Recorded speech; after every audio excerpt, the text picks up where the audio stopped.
It started as an ordinary night in Knoxville, Tennessee. 19-year-old Colleen Slemmer thought she was going for a walk with people she trusted, fellow students from the Job Corps Center. But under the pale glow of the campus lights, that short walk would become a descent into unimaginable terror. Before we begin, make sure to subscribe and like for more real crime stories that reveal the truth and give a voice to the victims. Before the blood, before the horror, there were two young women searching for belonging. Colleen Slemmer, 19, had dreams bigger than her small-town roots. She joined the Job Corps in Knoxville, hoping to build a new life, one that might lead her out of struggle and into stability. She loved music, laughter, and people. She trusted easily, maybe too easily. And somewhere in that same program was Christa Gail Pike, just 18, carrying a storm no one truly saw coming.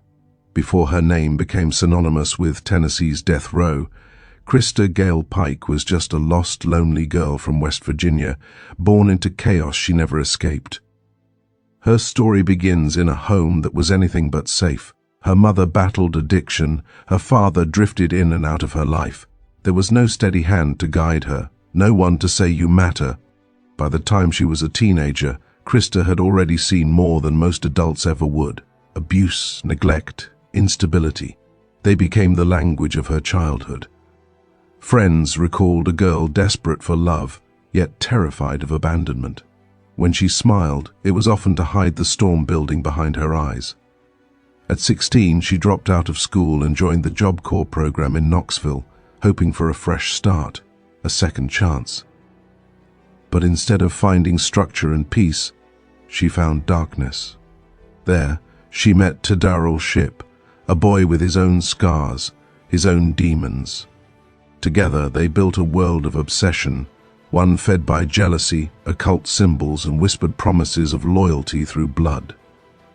Christa began changing. The shy girl from West Virginia slowly vanished, replaced by someone harder, colder, someone who seemed to crave control because she had never truly had any.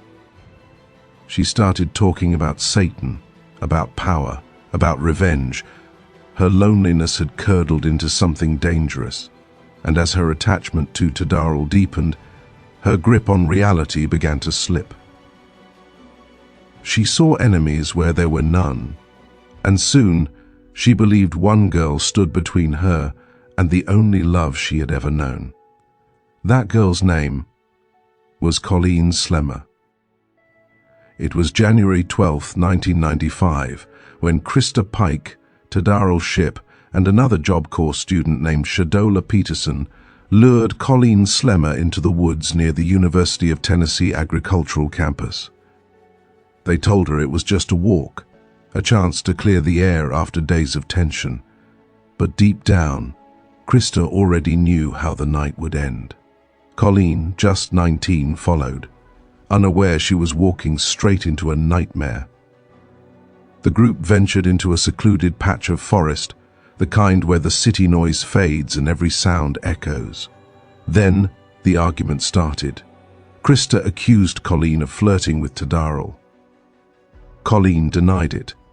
She begged to leave, but the air was already poisoned with rage and jealousy.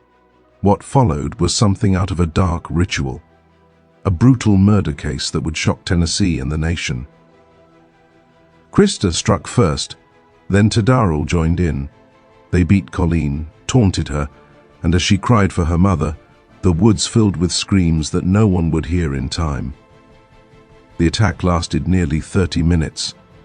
In its final moments, Christa picked up a small piece of asphalt and began carving a pentagram into Colleen's chest, a mark that investigators would later call the symbol of obsession. When it was over, Colleen lay lifeless on the cold ground, her future stolen. Christa stood over her, covered in blood, holding a piece of Colleen's skull as a twisted trophy, a chilling act that would later become the most haunting evidence in the entire case. The next day, Christa bragged to other students about what she had done. She even showed the skull fragment as proof. That same arrogance led detectives straight to her. Within hours, she confessed. There was no remorse, no tears, just a strange calm, as if she didn't fully grasp the horror of what had happened.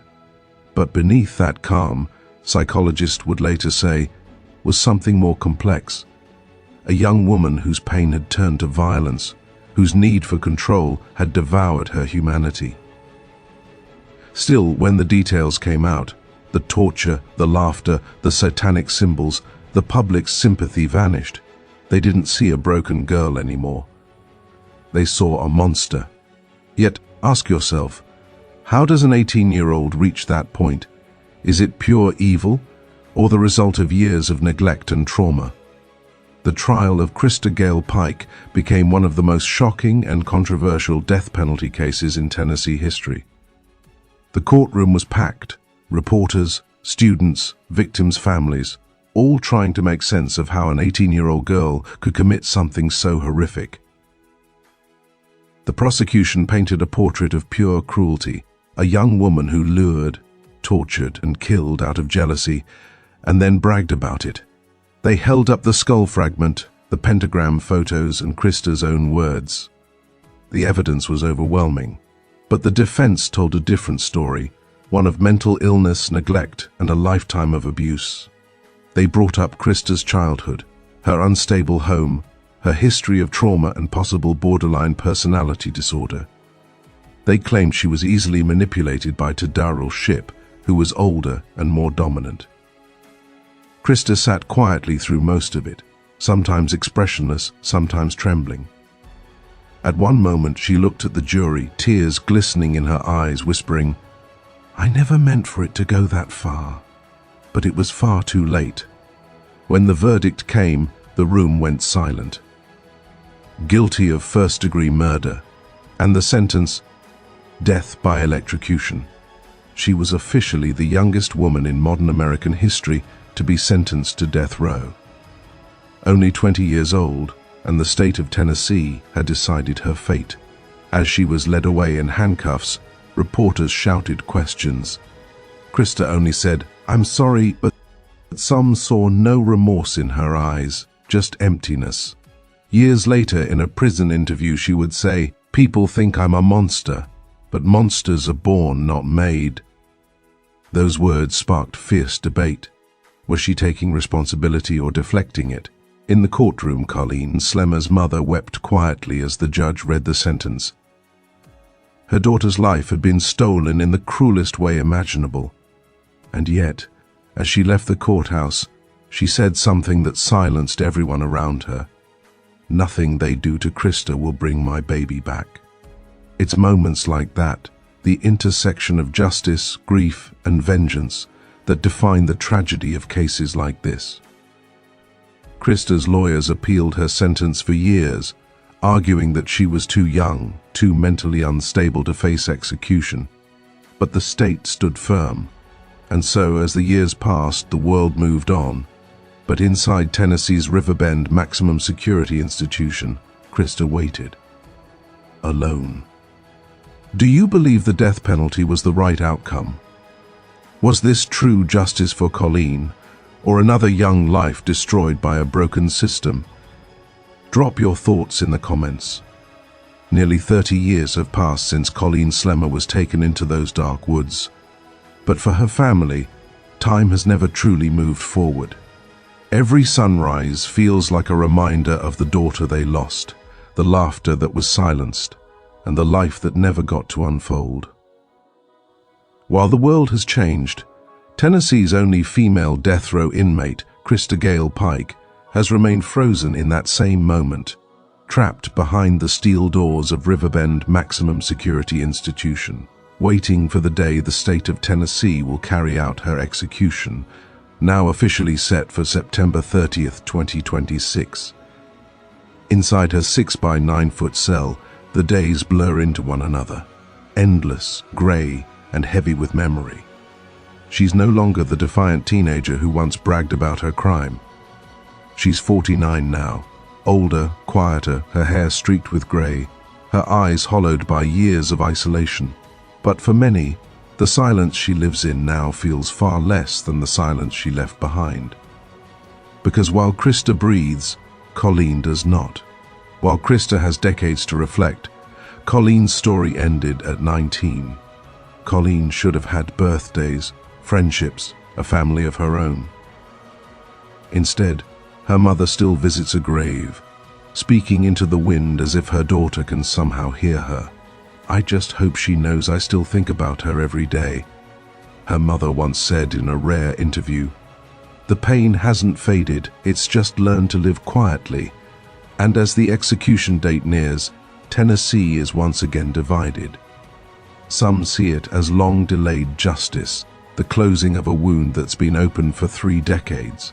Others see it as a tragic reminder that even when the law punishes, it can't bring the dead back to life. Christa Pike's lawyers continue to fight for her, filing last-minute appeals, citing her youth, her mental health, her history of abuse. But for Colleen's family, those arguments feel hollow. They've waited almost a lifetime for justice, a justice that still hasn't come. In her cell, Christa writes letters, prays, and waits. But beyond those walls, the world remembers Colleen Slemmer, a young woman full of kindness, laughter, and promise. Her story has become more than a headline. It's a reminder of how jealousy, pain, and obsession can destroy more than one life, because in the end, no one truly walks away from this story unscarred. Not Colleen, not Christa, not even us. In the end, 2 lives were destroyed, one buried in the ground, the other trapped in a cell waiting for the clock to run out. Long after the cameras left and the courtroom emptied, one truth still remains. A 19-year-old girl named Colleen Slemmer never got to chase her dreams. She never finished school, never built the future she was working for, never got to call her mother again. Her story became overshadowed by the woman who took her life. But behind every headline, behind every debate about death row or the death penalty, there's a face we too easily forget. A daughter, a friend, a young woman who simply trusted the wrong people on the wrong night. So, what do you think? Will the punishment fit the crime? Drop your thoughts below, and don't forget to subscribe for more deep dives into the haunting world of death row.